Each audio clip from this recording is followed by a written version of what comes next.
ভাৰতৰে পূৰ্ব দিশৰ সূৰ্য উঠা দেশ কিমান বেলি উদয় হল কিমান বেলি হস্ত গল স্বাধীনতা পায়ো লাভ একো নহল আপে কিহৰ তোমালোক অসমীয়া নাহে কোনো একতা বাংলাদেশী ধৰ্ষণকাৰী নাহে কোনো কৰোতা আছে খালি চাউতা ঘটনাৰ মজা লুবাব অসমীয়া জনতা বাহ বাহ বাহ চুবাব অসমীয়াৰ কাণ্ড বাংলাদেশীৰ আগমনত দেশ লণ্ড ভণ্ড বাংলাদেশীৰ প্ৰব্ৰজনে দেশ কৰিলে ধ্বংস এয়াই আমাৰ চৰকাৰ চব দেখা পায়ো অন্ধ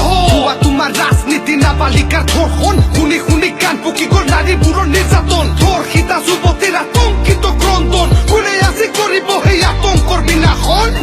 না ইলেকশ্যনৰ আগত আহি ঠিকছে দিয়ে ভাষণ ইলেকশ্যন জিকাৰ পিছত পাহৰি যায় শাসন বেজালৰ কৰ্মকাণ্ডত ভৰা দৈনিক পত্ৰিকা স্বাধীন হোৱাৰ 70 বছৰ পিছতো এই অৱস্থা কিমান আৰু হ'ব কেচকাল কেতিয়া আহিব একতা সোনকালে জাগি উঠা অসমীয়া জনতা হেম মুখাৰ্জীৰ ৰেপ গানৰ ৰেক্স এতিয়া আক্ৰমণ চবে মিলি দেশ বচাম গান যে এই গান আজীৱন yeah!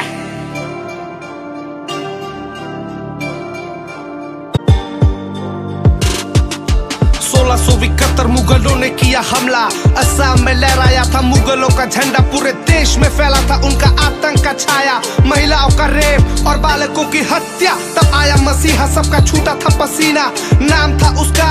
लाचित पोरफू कौन कौन लड़ेगा अब किस में है दम कौन लड़ेगा अब किस में है दम युद्ध भूमि कांप उठा एक ही दहाड़ में 100 दुश्मन मरने लगे एक ही प्रहार में वो चिल्लाया बोला अमी सो बोखोमिया काल बन के आया तेरा रोक सके तो रोक ले मुगलों को भगाना था उसका अभियान देश बचा के प्राणों का दिया था बलिदान भारत में बनाया असम का पहचान और उस पहचान को आज हमने किया है बदनाम लालत है तुम जैसे देशवासियों पे लालत है तुम जैसे देशवासियों पे जो अपनों में झगड़ते हो अन्याय तुम सहते हो अत्याचार सहते हो और लड़ने से तुम डरते हो किस बात का डर तुझे मौत सबको आएगी क्या फायदा उस जीवन का जो हर वक्त रुलाएगी भूलना मत हमारी 200 साल की गुलामी पहले